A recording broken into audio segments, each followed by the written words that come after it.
तो कल जो एक्सरसाइज करी थी बेटे, उसमें कुछ डाउट थे बच्चों के, तो उन डाउट्स को हम सोल्व करते हैं। तो क्वेश्चन नंबर 10 था, कुछ बच्चों का डाउट था। आसान क्वेश्चन है। देखो, इसमें जो बात आपको नहीं समझ में आई वो फ्लक्स के बारे में आपको नहीं समझ में आई कि फ्लक्स कितना है यहाँ पे। मैं आपको एक सिंपली बात बता देता हूँ। इसने बोला है कि 5000 लाइन ऑफ फोर्स मतलब यहाँ पर इलेक्ट्रिक फील्ड लाइन्स की बात कर रहा है, enters a certain volume of space and 3000 lines emerge from it. What is the total charge in coulomb within this volume? जिस तरह मान लिया आपको ये बोल दिया कि मान लिया अपने पास ये कोई वॉल्यूम है, कोई जगह है, कोई स्पेस है, कोई क्लोज सरफेस है। ये बोल रहा है कि इसके अंदर कुछ लाइन ऑफ फोर्स एंट्री करते हैं, कुछ electric field line force entry करते हैं। कितनी? उसने बोला 5000 लाइन, कि भाई 5000 लाइन ऑफ फोर्स एंट्री करते, मतलब यहां से एंट्री करी 5000 लाइन्स एंड एमर्ज आउट 3000, और 3000 लाइन्स एमर्ज आउट करे, मतलब यहां से बाहर निकली तो 3000 निकली, 3000 बाहर निकली।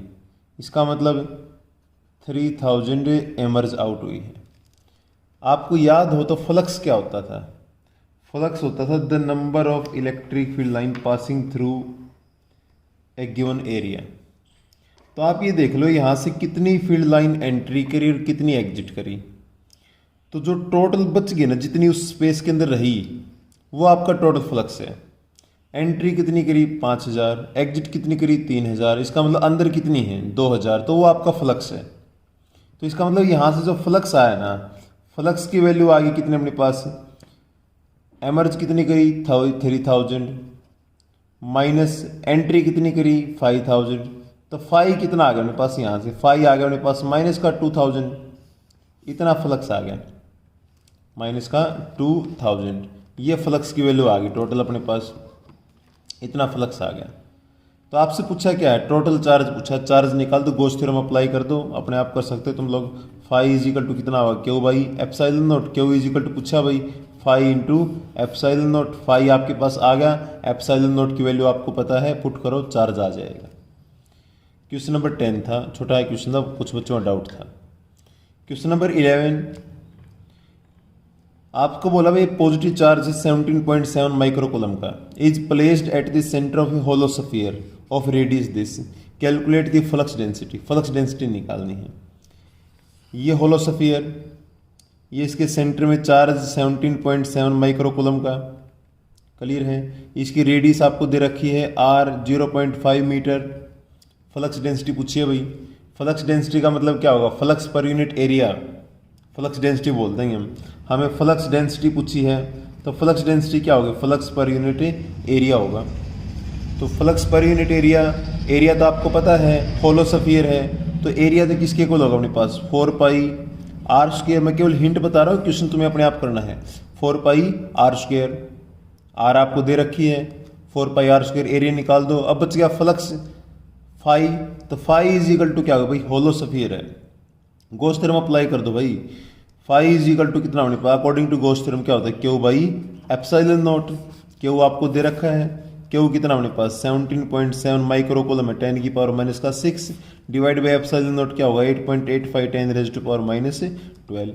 यहाँ से 5 निकालो, जो भी आएगा 5 निकालो, एरिया निकाल लो, यहाँ से 5 बाई ए आंसर आ जाएगा आपके पास। क्वेश्चन नंबर 11 में डाउट था कुछ बच्चों को। उसके बाद क्वेश्चन नंबर 12 में डाउट था कुछ बच्चों को। सिंपल क्वेश्चन है, an infinite line of charge produce this electric field at A distance of this, calculate the linear charge density. सुनो ध्यान से ये बात को। ये वायर है, ये वायर अपने पास, इस वायर से 4 सेंटीमीटर डिस्टेंस पर, मतलब 4 इंटू 10 की पावर माइनस का 2 मीटर डिस्टेंस के ऊपर, यहाँ पर E की वैल्यू आपको दे रखी है, इलेक्ट्रिक फील्ड आपको दे रखी है 9 इंटू 10 की पावर 4 न्यूटन पर कूलम। 9 इंटू 10 की पावर 4 न्यूटन पर कूलम, इतनी इलेक्ट्रिक फील्ड आपको दे रखी है, गिवन है। This electric field at the distance of 4 centimetre from infinite line charge. Line charge मतलब ये लाइन होगी। क्या पूछा आपसे? Calculate the linear charge density, linear charge density निकालनी है। हो गया क्वेश्चन। आपको याद हो तो electric field due to infinite wire, infinite wire goes theorem की पहली एप्लीकेशन क्या हुआ करती थी, लैम्बडा और में 2 पाई एप्सिलॉन नॉट आर होती थी इलेक्ट्रिक फील्ड। बिल्कुल ठीक है, इसको मैं ऐसे लिख सकता हूँ क्या, 2 लैम्बडा और में 4 पाई एप्सिलॉन नॉट आर, मैंने 2 से ऊपर मल्टीप्लाई कर दिया, 2 से नीचे मल्टीप्लाई कर दिया। ये क्या होता है 1/4 पाई एप्सिलॉन नॉट के होता है। तो इस रिलेशन को मैं ऐसे भी लिख सकता हूँ E is equal to 2 k lambda by R. अरे पूछा क्या तुमसे, लैम्बडा पूछा ना, लीनियर चार्ज डेंसिटी पूछी, आ तो गया। तो लैम्बडा इज इक्वल टू कितना होगा, E into R divide by 2k। E दे रखा है आपको, R दे रखा है, 2k की वैल्यू आपको पता है। E कितना है 9 इंटू 10 की पावर 4, R कितना है 4 इंटू 10 की पावर -2, 2 इंटू में k कितना होगा 9 इंटू 10 की पावर 9। हो गया क्वेश्चन, सोल्व कर लो इसको। Question number 13, a charge particle, hint बताऊंगा तुम लोग क्वेश्चन अपने आप कर लेना। A charge particle having charge this -2 into 10 की power -6 coulomb is placed close to a non conducting plate having surface charge density of 4 into 10 की power -6 coulomb per metre, find the force of attraction between particle and plate. आपको ये बोला गया है कि मान लो अपने पास ये कोई प्लेट है,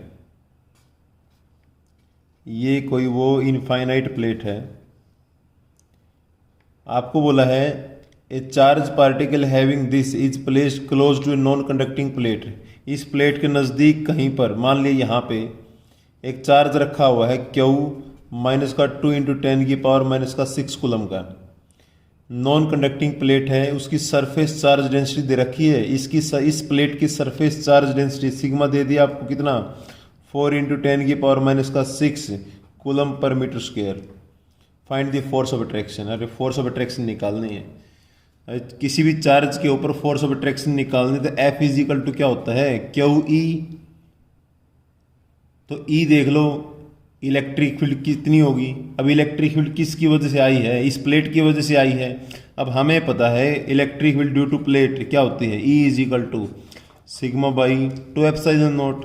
तो F इज इक्वल टू कितना होगा Q सिग्मा और में 2 एप्सिलॉन नॉट। E की वैल्यू पुट कर दो यहाँ पे, आंसर आ जाएगा आपके पास। ये रिलेशन याद है ना, डेरिवेशन करवाया था गॉस थ्योरम की 4th एप्लीकेशन, उसको हमने पुट कर दिया। Q दे रखा है, सिग्मा दे रखा है, 2 एप्सिलॉन नॉट की वैल्यू आपको पता ही है। हो जाएगा क्वेश्चन। उसके बाद क्वेश्चन नंबर 14, ये क्वेश्चन अच्छा है, इसको समझो।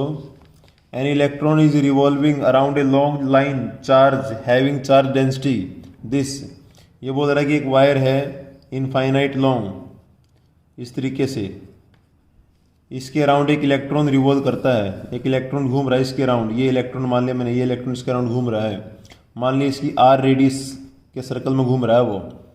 आपसे पूछा find the kinetic energy of electron, इस इलेक्ट्रॉन की काइनेटिक एनर्जी निकालो, assuming that it is independent on the radius of electron orbit. कि जो इसकी काइनेटिक एनर्जी है अज्यूम करो कि वो इस R पर डिपेंड नहीं करती, रेडियस पर डिपेंड नहीं करती। क्यों नहीं करती वो भी मैं आपको बताऊंगा अभी। देखो आप मुझे बताओ, ये इलेक्ट्रॉन इसके अराउंड रिवॉल्व करता है, रिवॉल्व क्यों कर रहा है, क्योंकि ये जो positive charge plate, positive charge line wire है, ये इसको अट्रैक्ट कर रही है, इस तरफ फोर्स लगा रही है F। कितनी फोर्स लगाई इसने, F इज इक्वल टू क्या होता है QE, इतनी फोर्स लगाई होगी। अब हमें एक बात पता है, कोई भी बॉडी जब रिवॉल्व करेगी तो रिवॉल्व करने के लिए कौन सी फोर्स लगेगी, सेंट्रीपिटल फोर्स लगेगी। तो इसके सेंट्री की तरफ कौन सी फोर्स लग रही होगी, सेंट्रीपिटल फोर्स कितनी mv²/r। तो ये सेंट्रीपिटल फोर्स किसने लगाई है, इस इलेक्ट्रोस्टैटिक फोर्स ने ही तो लगाई है, क्योंकि सेंट्री की तरफ कौन लग रहा है QE। इसका मतलब ये दोनों फोर्स बराबर होंगी। अगर ये दोनों फोर्स बराबर हैं तो QE is equal to mv²/r। ठीक है, तो इसको क्या लिखोगे आप, इसको मैं ऐसे लिख दूं mv² is equal to QE into R। मैं हाफ से मल्टीप्लाई कर दूं दोनों साइड, ये क्या आ गई काइनेटिक एनर्जी। तो kinetic energy is equal to कितनी आ गई, हाफ QE/R, ये आ गई। ठीक है भाई, अब आपको क्या क्या चाहिए देखो, आर तो उसने बोला भाई इसको अज्यूम करना कि इस पे इंडिपेंडेंट है, इसको बाद में देखेंगे। क्यू, क्यू कौन, जिस चार्ज के पर आप जिस चार्ज की काइनेटिक एनर्जी निकालनी है वो कौन है, इलेक्ट्रॉन है। तो इलेक्ट्रॉन पे चार्ज तो हमें पता कितना होगा, 1.6 10 की पावर माइनस 19 कूलम का होगा। अब ई इलेक्ट्रिक फील्ड, इलेक्ट्रिक फील्ड कौन प्रोवाइड करेगा यहाँ पे, ये लाइन वायर।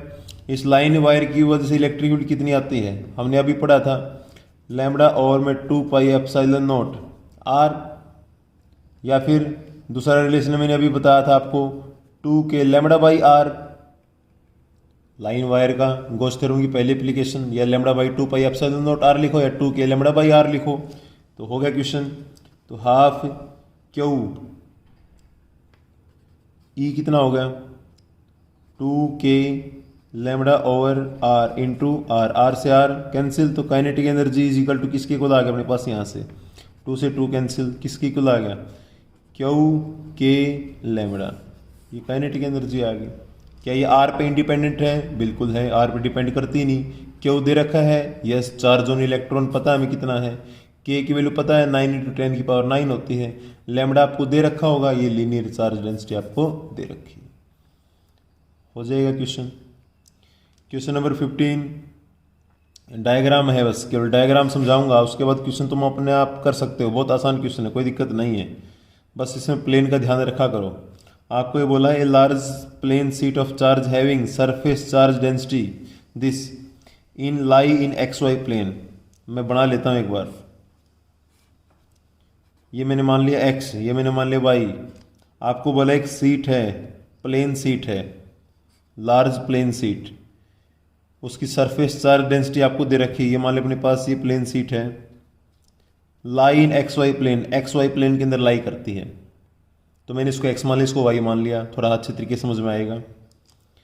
तो एक्स वाई प्लेन में लाई करती है, इसकी सरफेस चार्ज डेंसिटी आपको दे दी सिग्मा 5 × 10 की power -6 coulomb per metre square. X Y plane में लाई करती है, तो इलेक्ट्रिक फ्लक्स निकालना through a circular area of radius 0.1 metre. आप पहले मुझे बताओ, उसको बाद में देखेंगे। इसकी वजह से इलेक्ट्रिक फील्ड की डायरेक्शन क्या होगी, इलेक्ट्रिक फील्ड इधर आएगी, पॉजिटिव चार्ज से इलेक्ट्रिक फील्ड इस तरफ आई, कौन सी डायरेक्शन में आई, जेड डायरेक्शन के अंदर आई है। इसका मतलब जो डायरेक्शन जेड की है वही डायरेक्शन किसकी है, इलेक्ट्रिक फील्ड की है। क्लियर है, क्योंकि एक्स वाई प्लेन है, इलेक्ट्रिक फील्ड जेड डायरेक्शन के अंदर आएगी, परपेंडिकुलर होती है सरफेस के।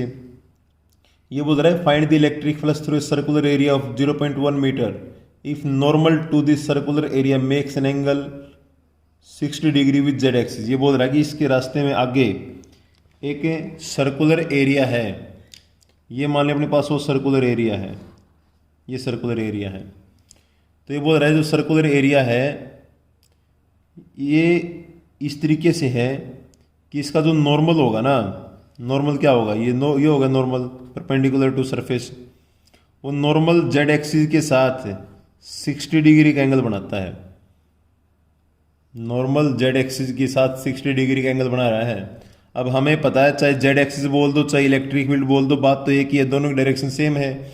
इसका मतलब जो ये नॉर्मल है इसने इलेक्ट्रिक फील्ड के साथ कितना एंगल बनाया है, 60 डिग्री का एंगल बनाया है, ठीक है ना। तो आपसे फ्लक्स पूछा है, इस एरिया की तरफ फ्लक्स बताओ कितना आया, भाई फ्लक्स इज इक्वल टू हमें पता है फाई इज इक्वल टू क्या होता है, ई ए कॉस थीटा होता है, थीटा तो हमें पता लगा 60 डिग्री है, ई तो नहीं पता, अरे पता तो है, इलेक्ट्रिक फील्ड किसकी वजह से है, इस प्लेन सीट की वजह से है ना।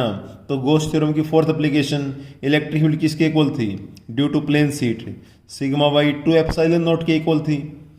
तो फाई इज इक्वल टू कितना आ गया, sigma by 2 epsilon not.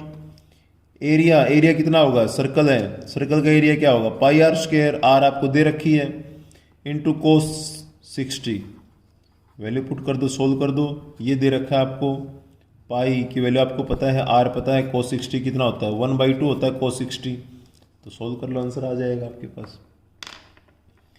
Question number 15 हो गया, अपने आप सोल्व करना, मैं केवल हिंट बता रहा हूँ इसका। क्वेश्चन नंबर 16 बहुत आसान क्वेश्चन है, समझने वाला क्वेश्चन है केवल, सुनो। आपको ये बोला भाई 2 long straight parallel wires carrying charge λ1 λ2 पर यूनिट लेंथ। ध्यान रखो लैम्बडा 1 लैम्बडा 2 पर यूनिट लेंथ है, इसका मतलब ये क्या है, इसका मतलब क्या है, लीनियर चार्ज डेंसिटी है। लैम्बडा 1 लैम्बडा 2 चार्ज पर unit length. The distance between them is D, उन दोनों के बीच की डिस्टेंस आपको दे रखी है डी, दोनों प्लेट के बीच की डिस्टेंस डी आपको दे रखी है। Calculate the magnitude of force exert on length of one due to charge on other. सुनो क्वेश्चन को पहले ध्यान से। ये दो वायर हैं, लॉन्ग पैरेलल वायर हैं, इनके बीच की डिस्टेंस आपको दे रखी है डी। इन पे चार्ज आपको दे रखा है लैम्बडा 1 लैम्बडा 2 पर यूनिट लेंथ। लैम्बडा 1 लैम्बडा 2, इसका लैम्बडा 1 दे दिया, इसका लैम्बडा 2 दे दिया, पर यूनिट लेंथ, इसका मतलब लीनियर चार्ज डेंसिटी यही है। आपसे पूछा है भाई एक फोर्स ने दूसरी फोर्स के ऊपर पर यूनिट लेंथ कितनी फोर्स लगाई। एक ने आपसे पूछा है calculate the magnitude of force exerted on the length, मतलब पर यूनिट लेंथ बोल रहा है on one due to other, तो इसकी वजह से इसके ऊपर फोर्स निकाल लेते हैं हम। तो आप मुझे बताओ इसकी वजह से इसके ऊपर फोर्स मान लिया एफ होगी, क्योंकि ये इसको रिपेल करेगा, तो एफ इजिकल टू कितना होता है क्यू ई। हो गया क्वेश्चन। इसकी इलेक्ट्रिक फील्ड की वजह से इसके ऊपर फोर्स लग रही है, इसकी इलेक्ट्रिक फील्ड बताओ मुझे कितनी आ गई, ई इजिकल टू कितनी होती है लैम्बडा और में 2 पाई एप्सिलॉन नॉट आर होती है, यहाँ पर डिस्टेंस कितनी है डी है, तो लैम्बडा और में 2 पाई एप्सिलॉन नॉट डी। तो एफ इजिकल टू कितना आ गया क्यू ई कितनी आ गई, सॉरी यहाँ पर डेंसिटी कितनी है लैम्बडा 1, तो लैम्बडा 1 हो गया, तो लैम्बडा 1 और में 2 pi epsilon not into D. ठीक है, अब आपसे पूछा force exerted on the length, मतलब पर यूनिट लेंथ पूछ रहा है ये, तो फोर्स पर यूनिट लेंथ, इसका मतलब क्यू और में एल लैम्बडा 1 और में 2 pi epsilon not D. Force, ये तो फोर्स थी, पर यूनिट लेंथ का मतलब लेंथ से डिवाइड कर दो, ये क्या आ गया Q by L. Q by L क्या हुआ चार्ज पर यूनिट लेंथ, कौन सी वायर का, इस वायर का चार्ज पर यूनिट लेंथ कितना है लैम्बडा 2 तो है, लीनियर चार्ज डेंसिटी चार्ज पर यूनिट लेंथ, तो फोर्स पर यूनिट लेंथ कितनी आ जाएगी, ये कितना हो गया लैम्बडा 2, वो कितना लैम्बडा 1 और में 2 पाई एप्सिलॉन नॉट डी हो जाएगा। ये हमने प्रूव करना है। ठीक है, ओके। अब बहुत इंपॉर्टेंट क्वेश्चन है दो, वो करवा रहा हूं आपको, ध्यान रखना, बहुत इंपॉर्टेंट क्वेश्चन है दोनों के दोनों, समझना क्वेश्चंस को। ये वो क्वेश्चन है जो एग्जाम के अंदर बहुत बार रिपीट होते हैं, बहुत बार क्वेश्चन रिपीट हुए हैं। दो क्वेश्चन करवाऊंगा, ध्यान रखना, बुकलेट में नहीं है लेकिन प्रीवियस ईयर क्वेश्चन है, बहुत इंपॉर्टेंट है। आपको ये बोला गया है कि भाई इलेक्ट्रिक फील्ड कंपोनेंट आर, मैं क्वेश्चन को समझा देता हूँ आपको। आपको ये बोला गया ये क्यूब दे रखी है, ये क्यूब है जिसकी साइड ए है, और यहाँ पर जो इलेक्ट्रिक फील्ड दे रखी है, इलेक्ट्रिक फील्ड दे रखी है आपको ई एक्स एल्फा एक्स की पावर माइनस का 1/2, मतलब इलेक्ट्रिक फील्ड एक्स एक्सिस के अंदर है, ई वाई और ई जेड जीरो दे रखी है, मतलब इलेक्ट्रिक फील्ड ना एक्स एक्सिस ना वाई एक्सिस में ना जेड में, केवल एक्स एक्सिस के अंदर है। और जो ये एल्फा यहाँ पर दे रखी है, इस एल्फा की वैल्यू आपको दे रखी है ये 800 न्यूटन पर कूलम मीटर 1/2। ठीक है, तो आपसे पूछा इस क्यूब के थ्रू फ्लक्स निकालो और ये बताओ इस क्यूब के अंदर चार्ज कितना है, ए की वैल्यू आपको दे रखी है 0.1 मीटर। बहुत अच्छा क्वेश्चन है, समझने की कोशिश करना। मैं आपको इसको डायग्रामेटिकली बता देता हूँ एक बार क्वेश्चन को, अगर आप सुनोगे तो ढंग से। आप मुझे बताओ, ये अपने पास, मैं इस क्यूब की बात कर रहा हूँ मैं, ये क्यूब है अपने पास ऐसे, इस तरीके से ये क्यूब है। तो इस क्यूब के, मैं इसको ऐसे बना लेता हूँ एक बार, इस तरीके से एक क्यूब है। तो इस क्यूब के जो इलेक्ट्रिक फील्ड है, इलेक्ट्रिक फील्ड इधर गई है, इस डायरेक्शन में इलेक्ट्रिक फील्ड चल रही है, ऐसे इलेक्ट्रिक फील्ड गई है। कैसे पता लगा ऐसे गई है? बोल रखा उसने इलेक्ट्रिक फील्ड एक्स एक्सिस के अंदर है, E x is equal to alpha x की पावर 1/2 है। अब आप ये देखो जो ये इलेक्ट्रिक फील्ड है ये कांस्टेंट है वेरिएबल है? देखो अगर इलेक्ट्रिक फील्ड कांस्टेंट होना तो फ्लक्स जीरो आएगा, फिर तो जितनी इलेक्ट्रिक फील्ड लाइन एंट्री करेंगे उतनी एग्जिट कर जाएंगी, फिर तो फ्लक्स जीरो हो जाता है। लेकिन अगर देखो यहाँ पर ध्यान से देखो, E x is equal to alpha x की पावर 1/2 है, एक्स आ गया ना, इसका मतलब एक्स की वैल्यू के साथ साथ में एक्स चेंज होएगा तो ई भी चेंज होएगा, इसका मतलब इलेक्ट्रिक फील्ड ये वेरिएबल है। तो वेरिएबल है तो मैंने यहाँ पर इलेक्ट्रिक फील्ड मैंने E1 मान ली, यहाँ पर इलेक्ट्रिक फील्ड मैंने E2 मान ली, क्योंकि डिस्टेंस के हिसाब से चेंज होगी। यहाँ पर डिस्टेंस कितनी है इस फेस तक, ये वाला जो फेस होगा, ये वाला जो फेस है, यहाँ डिस्टेंस कितनी है A, ये फेस ओरिजिन से A डिस्टेंस पे है, और ये वाला फेस ओरिजिन से 2A डिस्टेंस के ऊपर है। A तो ये थी, A ये थी, टोटल डिस्टेंस 2A। तो डिस्टेंस चेंज होगी तो इलेक्ट्रिक फील्ड भी चेंज होगी, ठीक है ना। अब आप मुझे बताओ, देखो इलेक्ट्रिक फ्लक्स आएगा कौन से फेस से? इलेक्ट्रिक फ्लक्स तो एक्स एक्सिस से ही आएगा, क्योंकि ना तो वाई एक्सिस के जो फेस है वहाँ इलेक्ट्रिक फील्ड, ना जेड एक्सिस में इलेक्ट्रिक फील्ड, तो इलेक्ट्रिक फील्ड केवल कहाँ है? एक्स एक्सिस के अंदर है। तो आप मुझे बताओ यहाँ पर इस फेस का नॉर्मल क्या होगा? इस फेस का नॉर्मल ये होगा इधर, तो यहाँ पर एंगल कितना बन गया? Theta 0 degree. ये वाला जो फेस है, ये फेस तो इधर है, तो इसका नॉर्मल किस तरफ बनेगा? इसका नॉर्मल इधर आएगा, इस तरफ आएगा इसका नॉर्मल। तो इलेक्ट्रिक फील्ड और नॉर्मल के बीच में यहाँ पर एंगल कितना बन गया? 180 डिग्री। नॉर्मल मतलब एरिया वेक्टर बोल रहा हूँ मैं यहाँ पे, समझ में आ गई ना बात? कहने का मतलब है इसकी इलेक्ट्रिक फील्ड E2 थी, इसका नॉर्मल इधर था। ये वाला जो पहले वाला फेस है इसका नॉर्मल इधर था, और इलेक्ट्रिक फील्ड इस तरफ थी, क्योंकि electric field direction x axis के अंदर है। तो यहाँ पर थीटा कितना बन गया? 0 डिग्री। यहाँ थीटा कितना बन गया? 180 डिग्री। डायग्राम समझ में आते, क्वेश्चन समझ में आ गए? देखो तो आपसे पूछा टोटल फ्लक्स है, मैं इस फेस का फ्लक्स अलग निकालूंगा, इस फेस का फ्लक्स अलग निकालूंगा। इसका फ्लक्स निकाल लो पहले। तो φ1 इज इक्वल टू इस फेस का, पहले फेस का फ्लक्स। पहले मुझे बताओ यहाँ पर E1 कितना होगा? E1 मैंने अलग अलग ले रखे हैं, यहाँ E1 यहाँ E2। क्यों? देखो E1 इज इक्वल टू कितना था? अल्फा एक्स की पावर 1/2। तो कितना बना? अल्फा एक्स कितना है यहाँ पे? A, तो A की पावर 1/2, ये तो E1 होगी।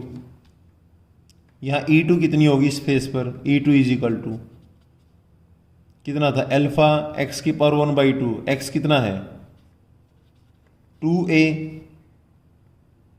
A और A 2A, इसकी पावर 1/2, ठीक है।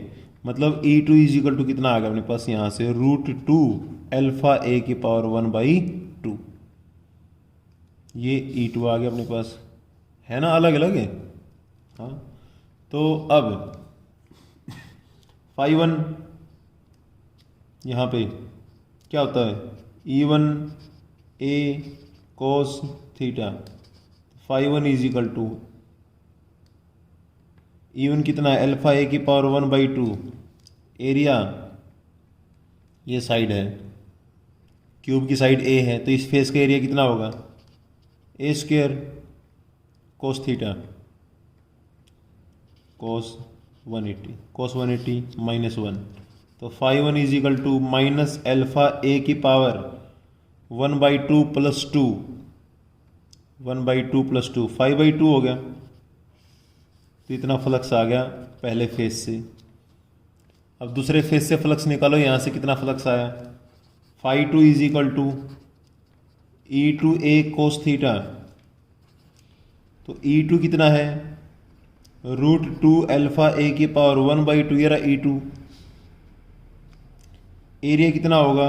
A², इस फेस का area A² cos theta cos 0 कितना होगा? 1। तो φ2 इज इक्वल टू कितना आ गया? √2 अल्फा A की पावर 1/2 2 5/2, ये आ गया अपने पास। आपसे पूछा भाई नेट फ्लक्स बताओ, फ्लक्स कितना होगा? तो नेट फ्लक्स तो क्या होगा? Phi net is equal to, दोनों को ऐड कर दो तो माइनस अल्फा की पावर 5/2 प्लस में √2 अल्फा ए की पावर 5/2, तो phi net is equal to कितना आ गया, यहाँ से कॉमन देख लो क्या आ गया, ये बन गया √2 - 1 अल्फा ए की पावर 5/2 आ गया। ठीक है, ए की वैल्यू कितनी है 0.1 है, तो 0.1 की 5/2 सोल्व कर लेना। अल्फा दे रखा है, कितना दे रखा है अल्फा, ये दे रखा है, अल्फा की वैल्यू पुट कर दो, ए की वैल्यू पुट कर दो, फाई आ गया यहाँ से। ठीक है, फाई आ गया। अब क्या चाहिए, total charge inside the cube, Gauss theorem apply कर दो। फाई इज इक्वल टू कितना होता है क्यू बाई एप्सिलॉन नॉट, तो क्यू इज इक्वल टू कितना होगा phi into epsilon naught. Phi आ जाएगा यहाँ से, एप्सिलॉन नॉट आ जाएगा, पुट कर दो, मल्टीप्लाई कर दो, आंसर आ जाएगा आपके पास। ठीक है, ओवरऑल इसको जब आप सोल्व करोगे तो ये जो वैल्यू है अपने पास, यहाँ पे ये वैल्यू वगैरह पुट करोगे ना इसको, तो ये अप्रोक्सीमेट में वैल्यू आपको बता रहा हूँ, ये लगभग आता है 1.05 इंटू 10⁻⁴, अप्रोक्सीमेट 1.05 आता है लगभग, इतना फ्लक्स आता है न्यूटन मीटर स्क्वायर पर कूलम स्क्वायर, इतना फ्लक्स आता है। यहाँ से क्यू की वैल्यू निकाल लो, क्यू की वैल्यू अप्रोक्सीमेट वैल्यू आएगी 9.27 10⁻12 कूलम। देख लेना, चेक कर लेना, काफ़ी इंपॉर्टेंट क्वेश्चन है। एक क्वेश्चन और है, वो तुम्हें करना है, मैं तुम्हें बता देता हूँ, केवल तुम्हें अपने आप क्वेश्चन ट्राई करना है। वो इसी तरह का क्वेश्चन है, कोई अलग चीज़ नहीं है, तुमने अपने आप करना है क्वेश्चन। वो डाउट आए तो मुझे बता देना, मैं बाद में सोल्व करके भेज दूंगा आपको। आपको ये बोला गया है, अब वही क्वेश्चन है बिल्कुल सेम, फ़र्क क्या कर दिया, अब वहाँ पर तो क्यूब ले रखी थी हमने, आपको अब सिलेंडर दे दिया, और ये यहाँ से 1 मीटर डिस्टेंस पे दे दिया आपको, ओरिजिन से 1 मीटर डिस्टेंस पर, और इसकी लेंथ भी आपको 1 मीटर बोली है। क्यूब की वजह सिलेंडर दे दिया, वहाँ पर डिस्टेंस ए दे रखी थी, यहाँ पे 1 दे रखी है, बात वही है। इलेक्ट्रिक फील्ड आपको दे दी, यहाँ पे जो इलेक्ट्रिक फील्ड है वो आपको दे दी 50x आई कैप, 50x आई कैप। अब ये देख लो, इलेक्ट्रिक फील्ड कांस्टेंट है वेरिएबल है, वेरिएबल है, x आया हुआ है। अगर ये कांस्टेंट होती फिर फ्लक्स जीरो था, क्योंकि फिर तो जितनी इलेक्ट्रिक फील्ड लाइन एंट्री करती उतनी एग्जिट कर जाती। अब यहाँ पे 50x आई है, x आ गया मतलब वेरिएबल है, आई कैप मतलब इलेक्ट्रिक फील्ड x एक्सिस के अंदर है। डायरेक्शन तो हमें पता लगी, डायरेक्शन तो हमें पता लगी भी, इलेक्ट्रिक फील्ड यहाँ से एंट्री करती है, यहाँ से एग्जिट करती है, ये तो हमें पता लग गया। लेकिन दोनों जगह इलेक्ट्रिक फील्ड अलग अलग होगी, क्योंकि डिस्टेंस अलग अलग है। यहाँ पर तो ओरिजिन से 1 मीटर है, यहाँ पर ओरिजिन से कितनी है 2 मीटर है, तो यहाँ इलेक्ट्रिक फील्ड E1, यहाँ इलेक्ट्रिक फील्ड E2। ठीक है, तो दो फेस हो गई, इस फेस का नॉर्मल इस तरफ बन गया, इस फेस का नॉर्मल इस तरफ बन गया। ठीक है ना, आपसे पूछा क्या है, नेट फ्लक्स, वही दो चीज़ें पूछी हैं। पहला क्वेश्चन पूछा भाई फाई निकालो, नेट फाई, दूसरा पूछा फिर चार्ज निकालो। फाई आ जाएगा तो गॉस थ्योरम अप्लाई करके चार्ज निकाल देंगे। ठीक है ना, तो यहाँ पर E1 देख लो कितना आ गया, E1 तो आ गया 50, अरे x 1 हो गया ना, यहाँ से लेकर यहाँ तक 1 हो गया। यहाँ पर E2 कितना आ गया 50 इंटू x कितना होगा यहाँ पे टोटल 2 मीटर, इस फेस की डिस्टेंस ओरिजिन से 2, तो ये होगा अपने पास कितना 100 हो गया। तो आपसे पूछा फाई, तो फाई निकाल दो, फाई 1 निकाल लो, यहाँ थीटा कितना 180 डिग्री, यहाँ थीटा कितना 0 डिग्री, तो फाई 1 निकाल लो, फाई 2 निकाल लो, ऐड कर दो, हो जाएगा क्वेश्चन। फाई 1 कितना आ गया यहाँ से E1 a cos 180, E1 कितना है 50, एरिया कितना होगा पाई आर स्क्वायर। रेडियस में आपको बता देता हूँ, जो भी आपको दे रखा है ना, इसका क्रॉस सेक्शनल एरिया आपको दे रखा है, पाई आर स्क्वायर की ज़रूरत नहीं है, इसका आपको क्रॉस सेक्शनल एरिया दे रखा है आपको 25 सेंटीमीटर स्क्वायर, मतलब 25 इंटू 10⁻⁴ मीटर स्क्वायर एरिया दे दिया आपको डायरेक्ट। तो E1 हो गया, एरिया कितना होगा 25 इंटू 10⁻⁴, cos 180 क्या होगा -1, तो फाई 1 सोल्व करो, 25 5 125, ये आ गया माइनस का 0.125 न्यूटन मीटर स्क्वायर पर कूलम। फाई 1 आ गया, फाई 2 निकाल लो। सिमिलरली दूसरे फेस के लिए यहाँ से फाई 2 निकालो, दोनों को ऐड कर दो। यहाँ से जब आप फाई 2 निकालोगे तो सब कुछ सेम है, केवल इलेक्ट्रिक फील्ड डबल हो जाती है। तो वहाँ पर आपका फाई 2 आएगा जब आप सोल्व करोगे उसको 0.250 न्यूटन मीटर स्क्वायर पर कूलम। तो फाई नेट कितना हो जाएगा, दोनों को ऐड कर दो, इसमें से इसको ऐड करोगे तो माइनस हो जाएगा, कितना आ गया 0.125 न्यूटन मीटर स्क्वायर पर कूलम आ जाएगा। फिर यहाँ से क्या पूछा आपसे, चार्ज पूछा है, तो गॉस थ्योरम अप्लाई कर दो, phi is equal to Q by epsilon not कर दो इक्वेशन को। क्यू आ जाएगा आपके पास, वैल्यू पुट करोगे तो 1.106 10 की पावर -12 कूलम। ट्राई करके देख लेना, इंपॉर्टेंट क्वेश्चन है दोनों के दोनों। ये काम तुम लोगों ने करना आज। ओके बेटे।